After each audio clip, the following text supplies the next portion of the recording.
El hombre avanza cada vez más rápido en el conocimiento científico. Desde el origen del universo o el nacimiento de una estrella hasta los principios de la vida y la herencia genética, los enigmas de la existencia se van despejando. Sin embargo, aquello que ha permitido al hombre alcanzar este conocimiento, el cerebro humano, permanece todavía como un territorio desconocido.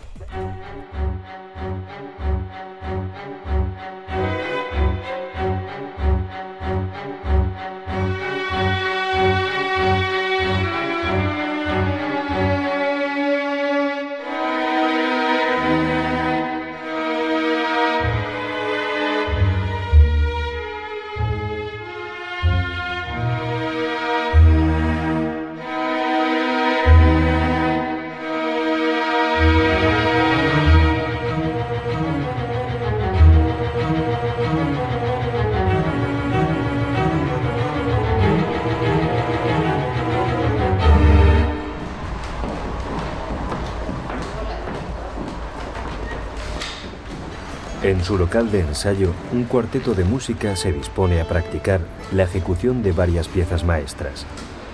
En la música está resumida la esencia de la inteligencia humana, la suma perfecta de razón y emoción.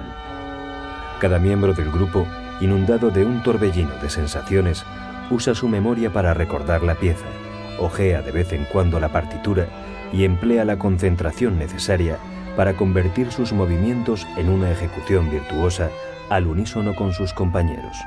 La técnica ya es algo inconsciente mientras la atención se centra en que la interpretación sea lo más emotiva posible. Ese es el objetivo, provocar una emoción que en este caso se puede compartir de forma íntima con los oyentes y que suscita en la mente sensaciones de placer o a veces de rechazo.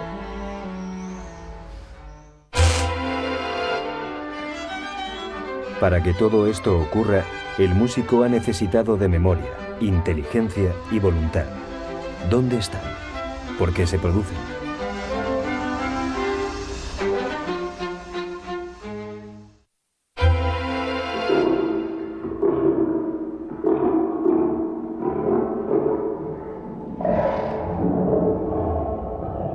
Estas capacidades provienen del cerebro, el órgano corporal donde se gestan todos nuestros pensamientos y acciones. También es el lugar de la mente, de la esencia misma de la persona, lo que piensa, lo que siente, lo que imagina, el hervidero de sensaciones y sentimientos, de imágenes e ideas propias de cada ser humano.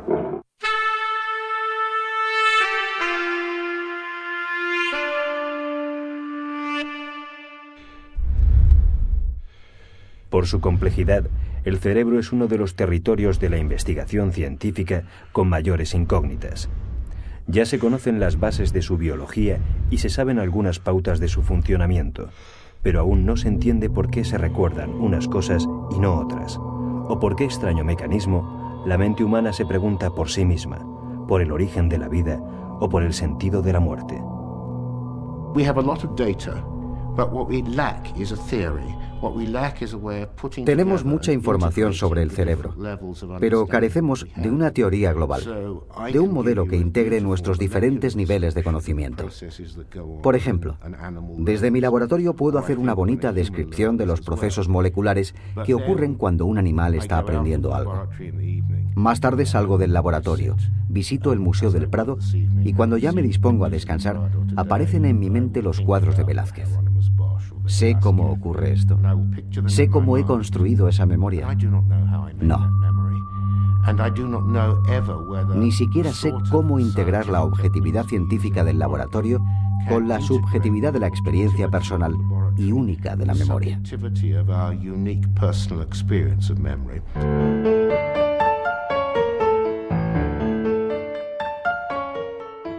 El cerebro se convirtió en objeto de estudio sistemático en el siglo XIX, cuando fisiólogos y psicólogos se enfrascaron en un debate apasionado acerca de la posibilidad de que la mente y el cerebro fueran la misma cosa. Hoy ya no hay duda alguna de que el soporte físico de la mente es el cerebro.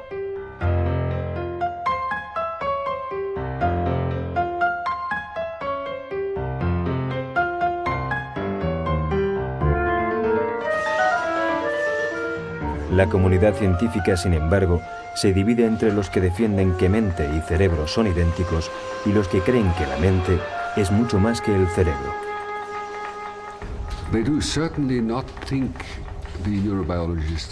Muchos neurobiólogos no creen que el cerebro y la mente sean la misma cosa.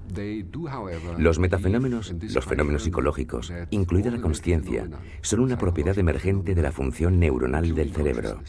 Por tanto, son funciones del cerebro, pero no idénticas al cerebro. La misma relación existe entre los sistemas nerviosos de la conducta. La conducta obviamente surge de una interacción neuronal, pero necesita ser descrita en un sistema diferente al del proceso molecular o al de los procesos materiales o físicos del cerebro. Es decir, existe una coordinación y una relación muy cercana entre los procesos cerebrales y los metafenómenos, pero no son idénticos.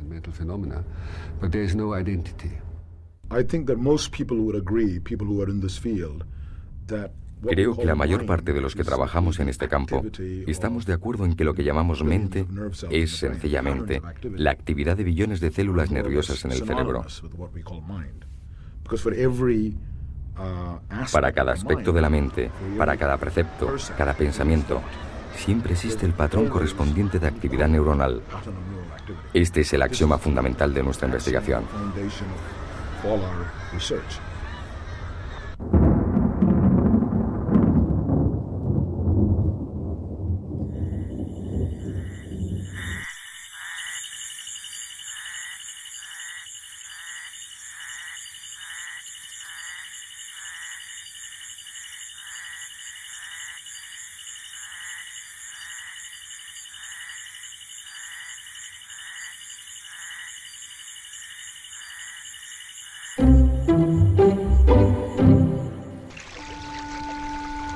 El cerebro humano es el resultado de millones de años de evolución biológica a partir de una estructura rudimentaria típica de los reptiles.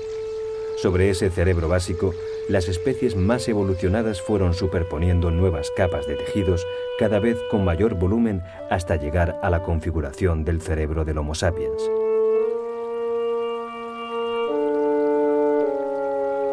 Por tanto, la parte más primitiva del cerebro es el tallo encefálico o cerebro reptiliano, que se halla conectado con la parte superior de la médula espinal. Sirve para regular funciones vitales básicas como la respiración o el metabolismo, y también las reacciones y movimientos automáticos. Este cerebro no piensa ni aprende, solo responde mecánicamente a determinadas señales, como pudiera ser que ante el olor de una presa se activen los dispositivos de ataque en el animal.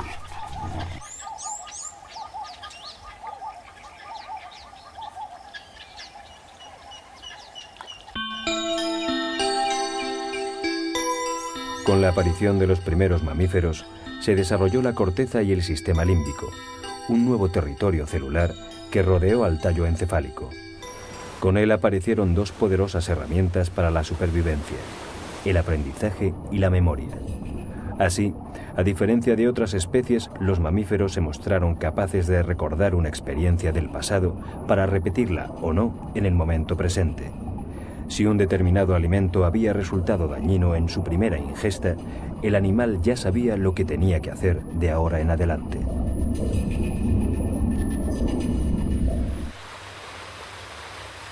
Con el sistema límbico las emociones se multiplicaron, pues esta es la sede primordial de los miedos y de los placeres.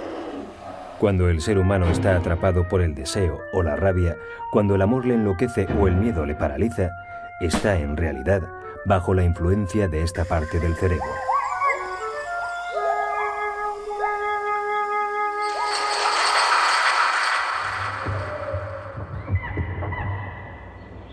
En fases recientes de la evolución, los mamíferos superiores agregaron un nuevo estrato de células cerebrales que configuraron el neocórtex, la región de las capacidades cognitivas superiores que permiten planificar, comprender y desarrollar la voluntad. En el neocórtex está el lugar del pensamiento.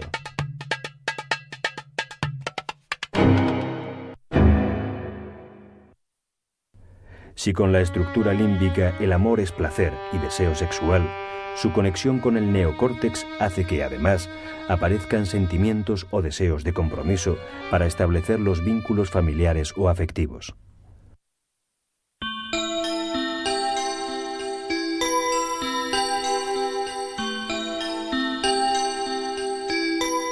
El cerebro del ser humano y el del chimpancé apenas se distinguen a la vista. Ambos tienen tallo encefálico, sistema límbico y corteza cerebral. Nada en la fisiología parece justificar las grandes diferencias en sus capacidades y en sus conductas. En términos celulares y moleculares, los cerebros de un ser humano y un chimpancé son casi idénticos. Ningún neuroatomista podría distinguir la diferencia entre una célula nerviosa de un chimpancé, un pollito o un humano en la lente de un microscopio. Las diferencias son de rango, de riqueza neuronal y de conexiones entre las neuronas.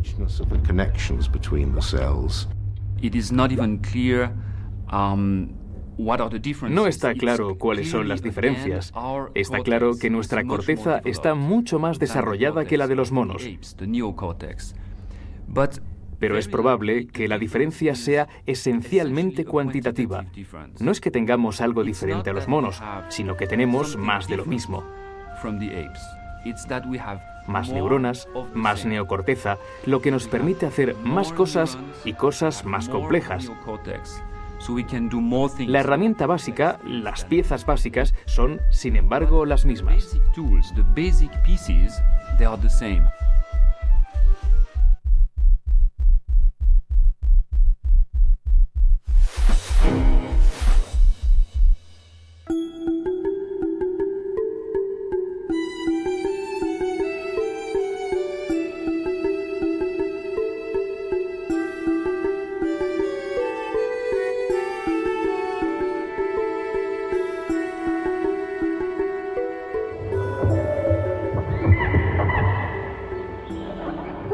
La corteza cerebral en la especie humana supone el 76% del cerebro, mientras que en los chimpancés es del 72%. En esta pequeña diferencia de apenas un 4% en el desarrollo del neocórtex parece estar la clave de la distancia entre humanos y otros primates.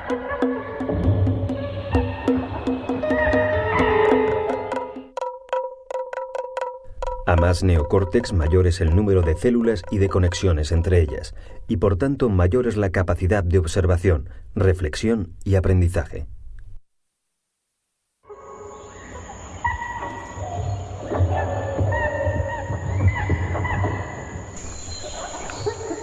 Un simio puede crear imágenes en su mente que reproduzcan la realidad, pero el ser humano puede, además, elaborar símbolos y conceptos, representaciones más o menos abstractas de esa realidad que le permiten observarla desde un punto de vista más amplio. Mientras un orangután siente ira y se deja llevar por la ira, al ser humano le puede ocurrir lo mismo, pero solo él es capaz de reflexionar sobre el concepto ira y, si acaso, modificar la conducta instintiva después de la reflexión.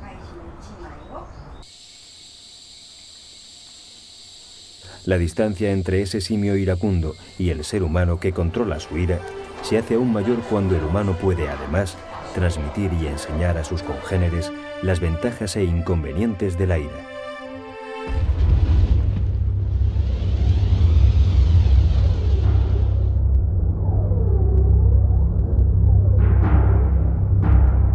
Mayor comunicación, mayor aprendizaje y mayor permeabilidad al entorno han permitido a los humanos desarrollar culturas, un conocimiento intelectual que completa y enriquece el conocimiento biológico e instintivo propio de la especie. Y al igual que los genes, la cultura puede transmitirse de padres a hijos. Gracias a ello, los hijos pueden ampliar los límites del conocimiento de las generaciones anteriores. Esto no ocurre en ninguna comunidad animal. Otro hecho extraordinario respecto a los humanos es que, a diferencia de otros animales, no solo tenemos memoria individual en nuestro cerebro, sino que tenemos memorias creadas socialmente. La literatura, la televisión, la radio, los medios de comunicación, el registro histórico. A diferencia de cualquier otra especie, nuestras memorias son también sociales e históricas. No empiezan ni se acaban con la propia muerte.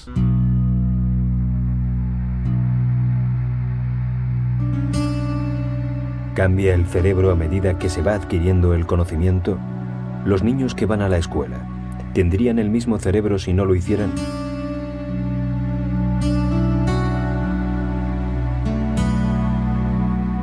El grado de influencia que el ambiente y la cultura tienen en el cerebro humano es otro terreno para el debate científico.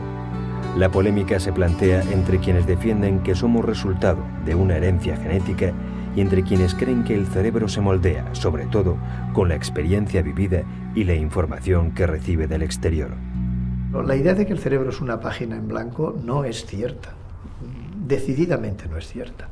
Nosotros tenemos una serie de elementos grabados ya en el cerebro. Es decir, la gente aprende a andar sin necesidad de que le enseñen y aprende a hablar sin necesidad de que le enseñen de manera explícita. En cuanto recibe determinada información, es capaz de hablar. El hecho de que el cerebro tenga una serie de patrones de conducta pregrabados que serían genéticamente heredados y resultado de la evolución y resultado de la selección, yo creo que hay que aceptarlo.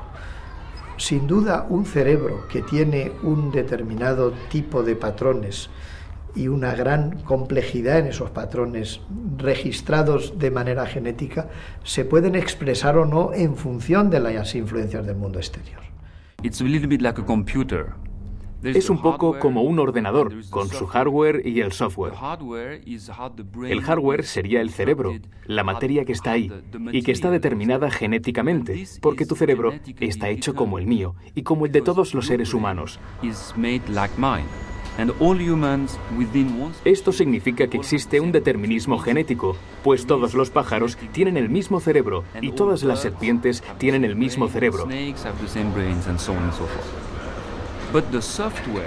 Pero el software, que sería lo que rellena tu cerebro, lo que da lugar a las emociones, a la memoria, al pensamiento, a la percepción de las cosas, todo esto no está genéticamente determinado, sino que es el resultado del entorno.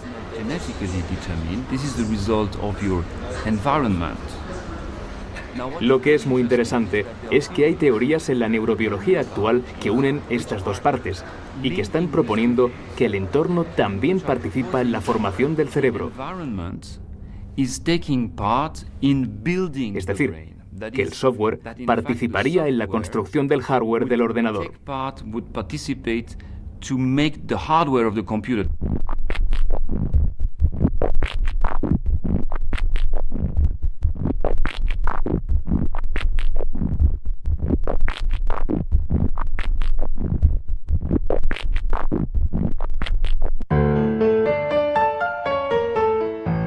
Santiago Ramón y Cajal, premio Nobel en 1906, demostró que el sistema nervioso y el cerebro estaban formados por células, al igual que el resto de los tejidos vivos.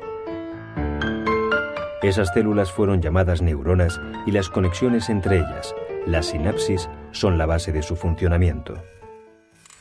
Todo lo que ocurre dentro de un cerebro puede describirse como un gran entramado de descargas eléctricas y reacciones químicas entre neuronas.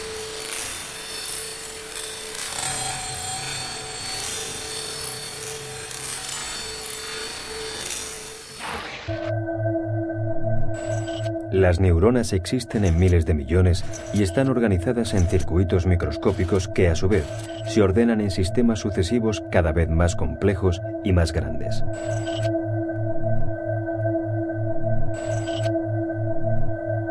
Las neuronas tienen un extremo llamado axón que envía información, mientras que las demás ramas que posee, llamadas dendritas, son las que reciben los datos de otras células cerebrales. Cuando una neurona se activa, propaga una corriente eléctrica que al llegar a la zona de contacto con otra neurona, a la sinapsis, genera la aparición de unas sustancias químicas denominadas neurotransmisores. Los neurotransmisores liberados por una neurona son capaces de afectar el funcionamiento de otras células nerviosas, activándolas o inhibiéndolas. También pueden navegar hasta la sangre y así llegar a un órgano concreto para actuar sobre él. Asimismo, pueden estimular la acción hormonal. Son, pues, transmisores de información, química o eléctrica, que disparan las respuestas del cerebro.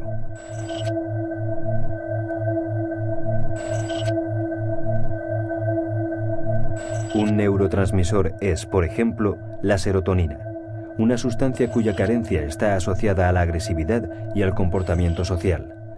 Cuanto menos serotonina se genere en las neuronas, más violenta será, probablemente, la conducta del individuo.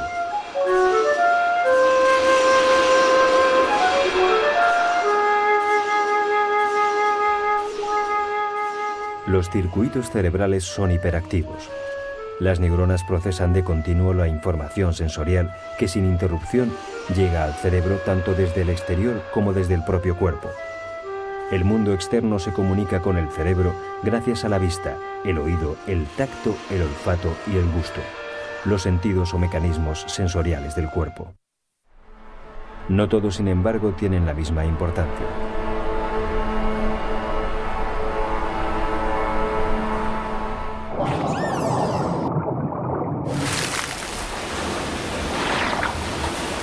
Las ballenas, los cachalotes y los delfines están considerados como animales de gran inteligencia.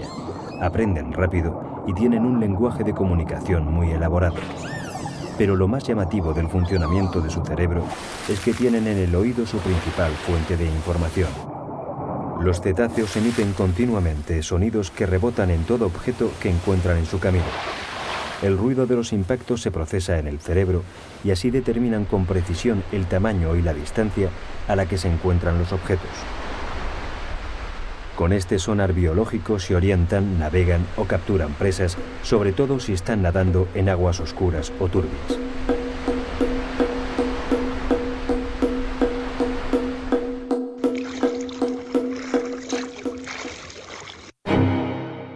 Los humanos, en cambio, percibimos la realidad a través, sobre todo, de la visión. Lo que vemos con los ojos es más convincente que lo que huelen las narices o tocan las manos.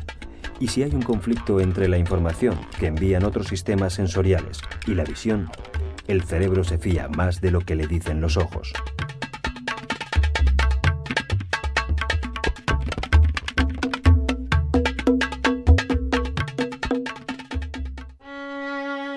A este hombre, sin embargo, una vista en perfectas condiciones no le garantiza captar sin problemas la realidad más elemental.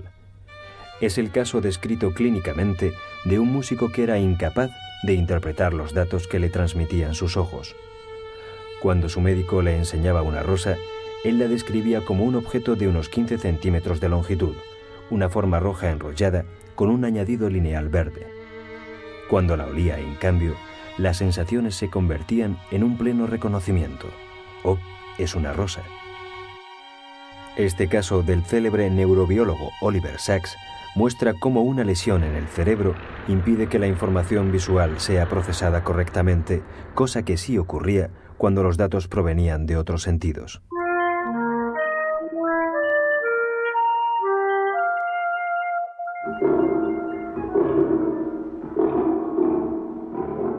En realidad, no son los ojos los que ven, sino el cerebro. El órgano de la vista es una mera cámara que recoge información luminosa, una información hecha de masas de colores y contrastes que el cerebro transforma en objetos, personas o sensaciones. Es el cerebro el que interpreta la información dirigiendo la atención a determinados aspectos de la imagen: una mesa, un cuchillo, un niño. Después relaciona lo que ha visto, lo interpreta, lo compara con la base de datos de su memoria y provoca una reacción. Cuidado, el niño puede coger el cuchillo y hacerse daño.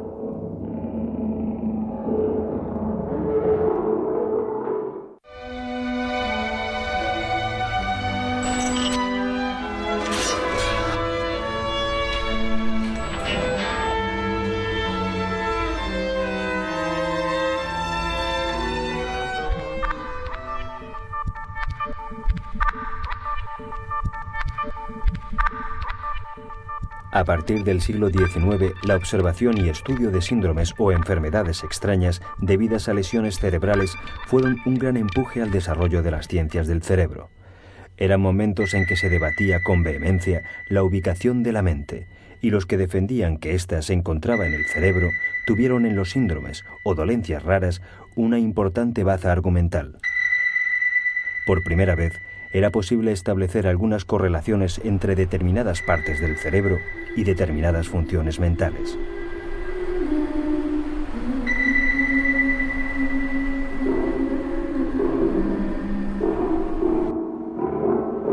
El médico francés Paul Broca fue uno de los pioneros en el descubrimiento de la localización cerebral de algunas funciones. Tras varias autopsias a pacientes que habían sufrido un deterioro en su lenguaje, pudo determinar una relación entre la expresión oral y la tercera circunvolución del lóbulo frontal izquierdo. La investigación posterior ha confirmado que en esa zona se localiza la capacidad de expresión verbal.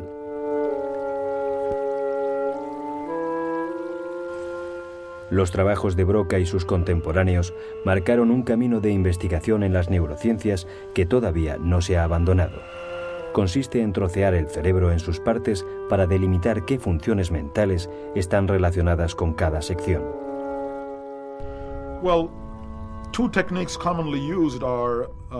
Se utilizan fundamentalmente dos técnicas. La primera es correlacionar, localizar las regiones en el cerebro, según los cambios de conducta. Cuando una parte pequeña del cerebro resulta dañada, no se produce una reducción general de todas las capacidades, sino que hay una pérdida selectiva. Esto permite saber qué parte del cerebro está implicada en esa función.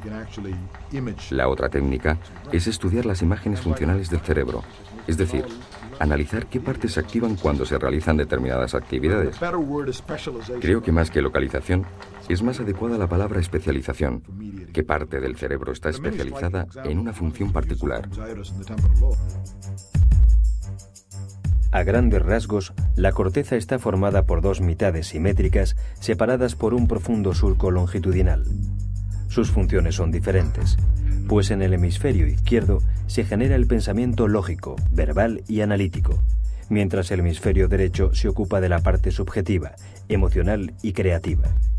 Si el izquierdo es más matemático y racional, el derecho es más poético e imaginativo.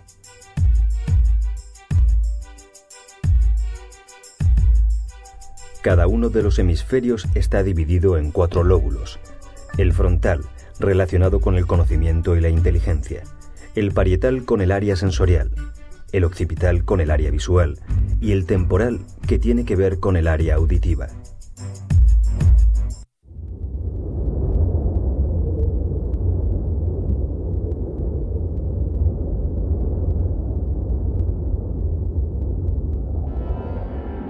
La investigación de las funciones mentales ha dibujado muchos mapas del cerebro. Quizá uno de los más completos es el llamado homúnculo de Penfield, desarrollado hace unos 50 años por el neurocirujano Wilder Penfield. Al realizar operaciones cerebrales con anestesia local, este médico pudo observar que la estimulación de determinadas zonas de la corteza exterior estaba asociada a la sensibilidad externa de las distintas partes del cuerpo. Esta imagen en forma humana reproduce la correlación que estableció entre las distintas partes del cerebro y las del cuerpo de acuerdo con el sentido del tacto.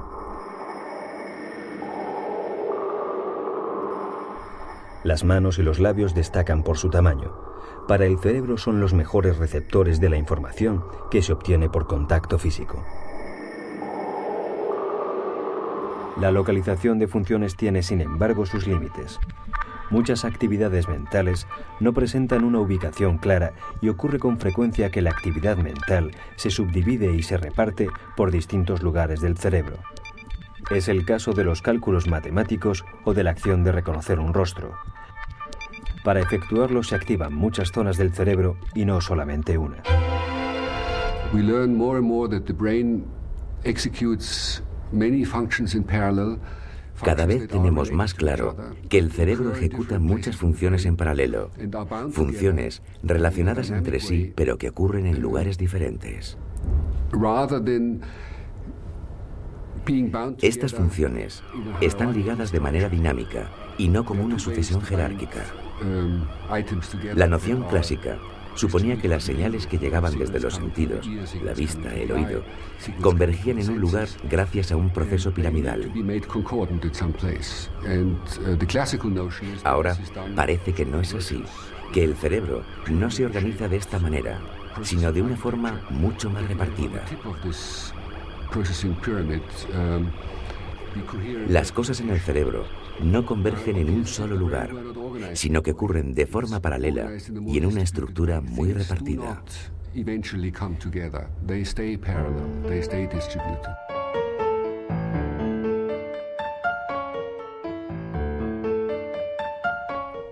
En la corteza prefrontal derecha, los neurocientíficos han localizado una capacidad única de la consciencia humana.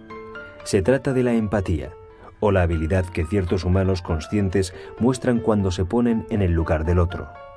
No solo se dan cuenta de quiénes son y cómo se sienten, sino que salen por un momento de sí mismos para experimentar lo que siente el otro, sus motivos, sus estados anímicos y sus sentimientos.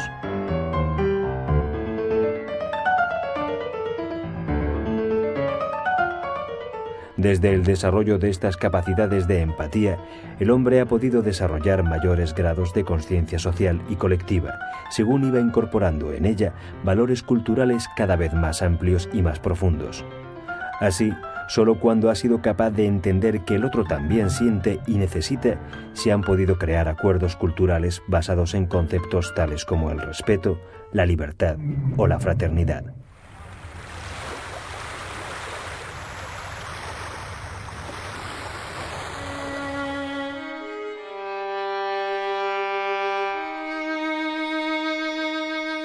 La vista es un ejemplo de la compleja subdivisión de ciertas actividades mentales. La información procedente de los ojos no tiene solo un centro de procesado, sino más de 30, cada uno de ellos especializado en una subfunción como color, profundidad, tamaño, movimiento. Por eso no es extraño que haya patologías en las que un paciente sin el órgano de la vista dañado haya perdido funciones como la capacidad de ver los colores, de percibir el movimiento, de ver imágenes nítidas o de entender el contenido de lo que se ve.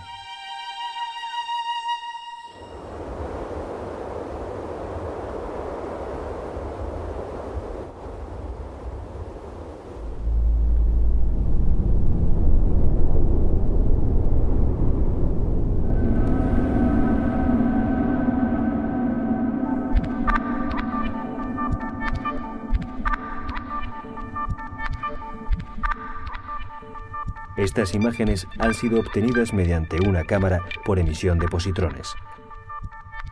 Una técnica de la medicina nuclear para la exploración neurológica que permite la obtención de imágenes funcionales del cerebro.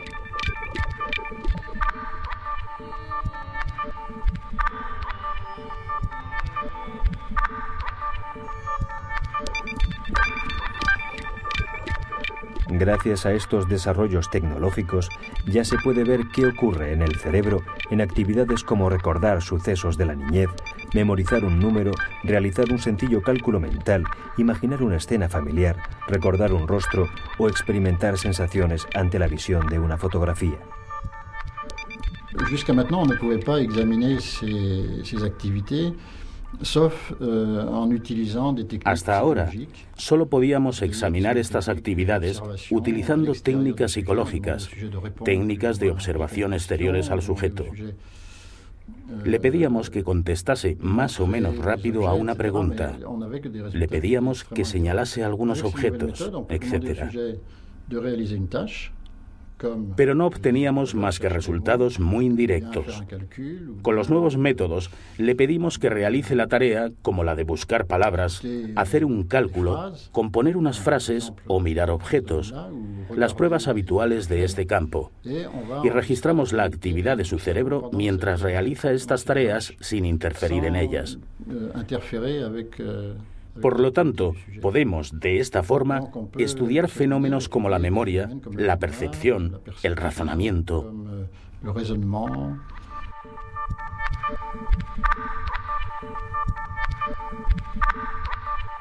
Los avances tecnológicos acercan el sueño de todo neurocientífico: descubrir qué misterio hay detrás de las funciones cerebrales superiores o cognitivas, las que permiten pensar, memorizar, razonar, planificar las acciones.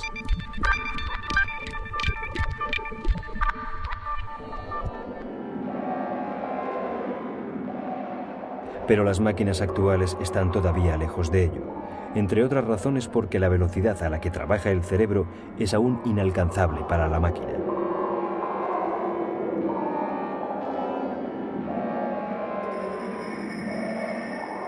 Los procesos químicos y eléctricos del cerebro se desarrollan como chispazos que ocurren en milésimas de segundo. De otra manera no sería posible realizar en tiempos tan breves procesos como el de captar una señal, procesarla, asociarla con algún hecho de la memoria, añadirle algún elemento de la imaginación y finalmente generar una deducción o conclusión mental. Hemos obtenido muchos progresos con esta técnica y estos progresos van a continuar, pero faltan ciertos perfeccionamientos que eviten el riesgo de bloquear la investigación. En concreto, es necesario poder utilizar estas técnicas en directo.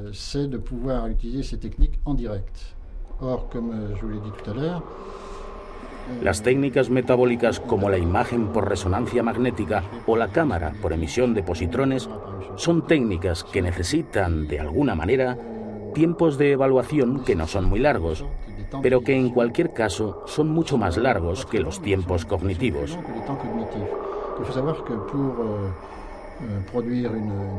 Y es que para producir una frase o un razonamiento, el cerebro actúa muy rápido, necesita tan solo unos segundos, y las técnicas que se utilizan para crear el mapa del cerebro en este momento son técnicas que necesitan tiempos de adquisición muy superiores. Tardan alrededor de 1 minuto.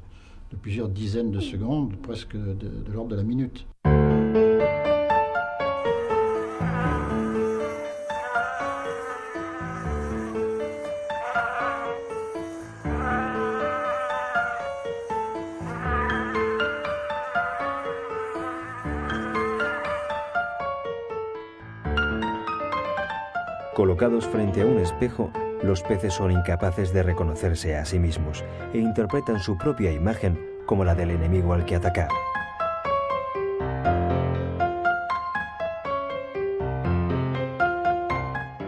Como la mayoría de las especies, no se dan cuenta de su existencia como peces.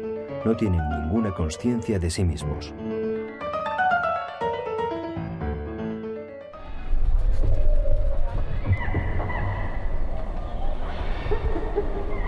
Los mamíferos, en cambio, manifiestan una consciencia primaria que les permite percibir como propias sus sensaciones. Pueden sentir la lluvia que cae, el ruido que hace, la humedad en su piel o el olor a tierra mojada.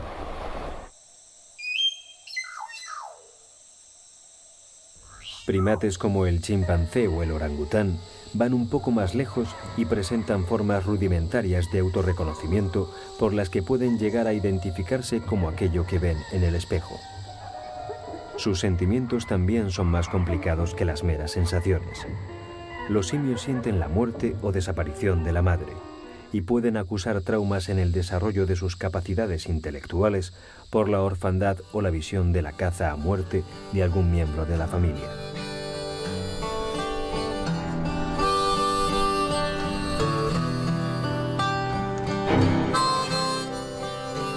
Pero el hombre es la única especie con una consciencia superior por la que puede percibirse a sí mismo, darse cuenta de quién es, qué hace y qué siente. Es decir, solo el hombre puede observarse a sí mismo y observar y teorizar sobre su propia mente.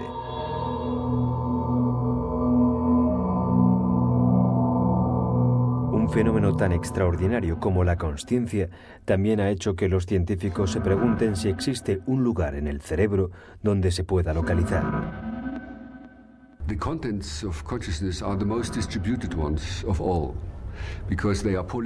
Yo creo que los contenidos de la consciencia son los más repartidos de todos, pues son polisensoriales y holísticos. Engloban todo lo que se eleva a la consciencia y que al mismo tiempo está siempre disponible. Creo entonces que es el más repartido de todos los estados, y la neuropsicología confirma que no hay lugar en el cerebro que se pueda destruir para deshacerse de la consciencia. a menos que se destruya el interruptor de energía o que se destruyan los sistemas que el cerebro necesita para trabajar. En tales situaciones en las que no hay consciencia, se está en coma o dormido sin soñar. Para dar con la clave de la consciencia, no se debería buscar un lugar, sino un código que relacione todas estas actividades repartidas por el cerebro.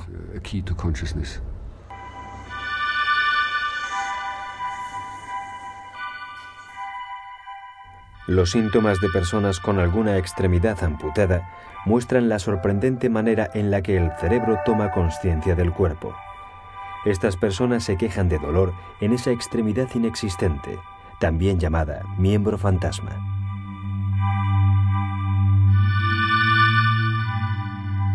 En el cerebro existe una zona para cada parte del cuerpo, que procesa la información transmitida por las terminaciones nerviosas correspondientes.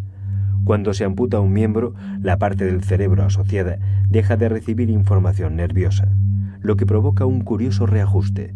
La zona cerebral que está al lado absorbe para sí la zona del miembro amputado. Si esta nueva zona correspondiera, por ejemplo, a las mejillas, cada vez que la persona sonriera, se estimularían las neuronas del miembro amputado, provocando que el paciente lo perciba como si de verdad existiera. El problema es que muchas veces lo siente como un miembro paralizado, que le duele mucho al tratar de moverlo.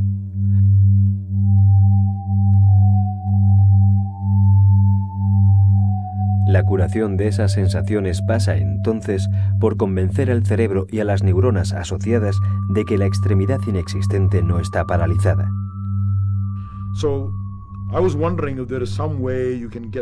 Me preguntaba si existiría alguna forma de hacer que movieran su miembro fantasma. Pues quizá así, en algunos casos, se podría aliviar su dolor. Entonces dimos con una técnica que consistía en poner un espejo delante del paciente y poner su mano fantasma en la parte izquierda del espejo, para que de esta forma la mano real, que es la que se refleja en el espejo, reproduzca la posición exacta del fantasma. Cuando la persona mira en el espejo, cree que el reflejo de la mano normal es el del fantasma. Así, cuando el paciente mueve su mano normal, tiene la ilusión visual de que es el miembro fantasmal que se mueve, y en algunos casos, se alivian las sensaciones dolorosas. Todavía tenemos que contrastar clínicamente la eficacia de esta técnica, pero hemos tenido éxito con algunos pacientes que practican con el espejo en su casa. Nos dicen que pueden mover su miembro fantasma, como si de alguna manera el espejo movilizara el miembro fantasma y esto les aliviara el dolor.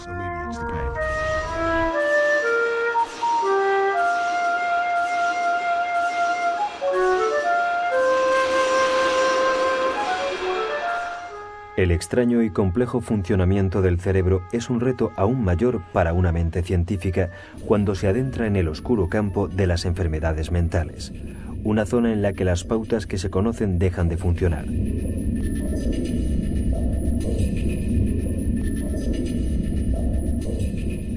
Estas imágenes muestran los cambios patológicos que sufre un cerebro aquejado del mal de Alzheimer, una de las enfermedades de nuestro tiempo relacionada con la memoria y el envejecimiento. Su tamaño y sus capacidades han disminuido afectados por la enfermedad.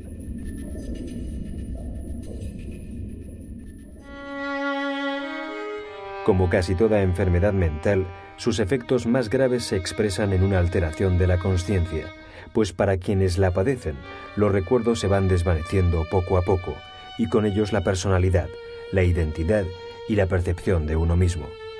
Sumergido en un agujero negro mental, el enfermo no se da cuenta ni siquiera de que participa en la vida.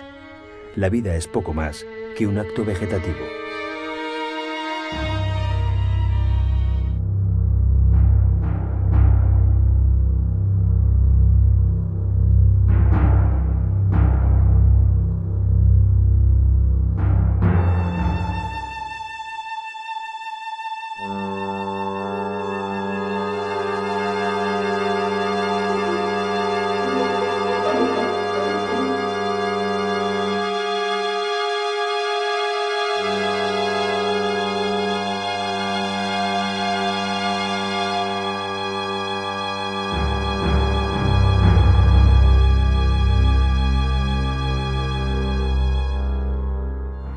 La locura, el nombre abstracto con el que se engloba a esas enfermedades profundas de la mente marca una frontera a partir de la que se disuelve la consciencia de uno mismo.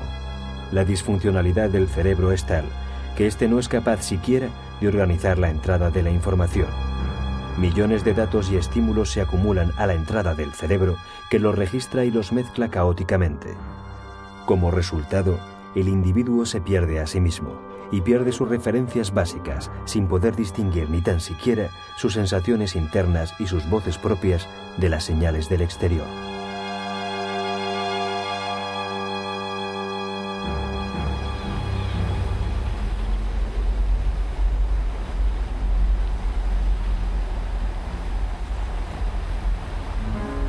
La investigación neurológica aspira a conocer y a dominar el cerebro como cualquier otro órgano humano. Solo desde ese conocimiento es posible el gran sueño de la consciencia, el control de nuestra mente. ¿Llegará el hombre a un nuevo estadio cerebral? No deja de ser sorprendente, por ejemplo, que sepamos tanto de la visión, que conozcamos todas las partes del ojo que están implicadas, lo que hacen las células, los pigmentos, las partes del cerebro que se ponen en marcha. Sabemos mucho de esto, pero si se nos pregunta ¿qué es el amor? ¿Qué son los celos? ¿Qué es la ambición? No tenemos ni idea. No tenemos más ideas que las que pueda tener cualquier persona de la calle. Sin embargo, todo eso ocurre aquí, en el cerebro, lo que potenciará sin duda un nuevo conocimiento neuroquímico, ya que la química puede influir profundamente en los estados de humor y en las emociones.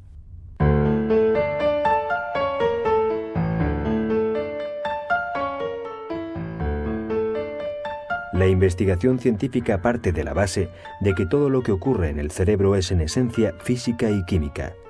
Por tanto, si se descubren los misterios del laboratorio cerebral, el hombre podría, gracias a los fármacos, controlar a su antojo los estados anímicos.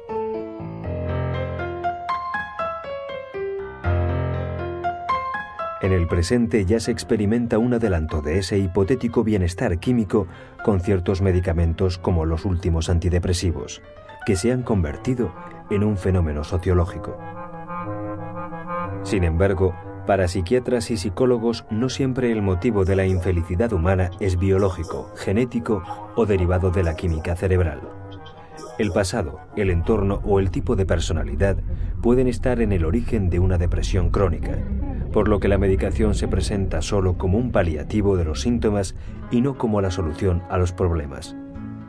Por otro lado, si de forma continua y estable se llegara a poder provocar el placer y eliminar el dolor, cabe preguntarse dónde se situaría la frontera entre el bienestar deseable y el entumecimiento de los estados de ánimo. A esta cuestión, como a tantas otras relacionadas con los mecanismos de la mente, los científicos del cerebro solo pueden ofrecer, de momento, respuestas parciales, según su ámbito sea biológico, químico o psicológico. El cerebro es el mayor reto que tiene ante sí la ciencia, pues sabemos muy poco del órgano rector del ser humano, es decir, de nosotros mismos.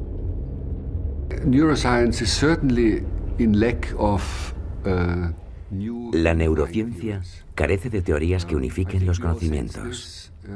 Creo que todos lo percibimos así, que tenemos una cantidad desproporcionada de datos en relación con la teoría.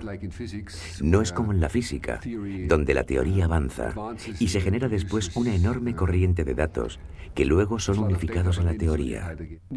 Nosotros, en el momento actual, estamos muy dispersos. La neurociencia es la ciencia que más rápido ha crecido en las pasadas décadas, que recluta más gente y que más campos abarca. Toca la filosofía e incluye las ciencias sociales, ya que es el cerebro el que genera las conductas que las ciencias sociales analizan.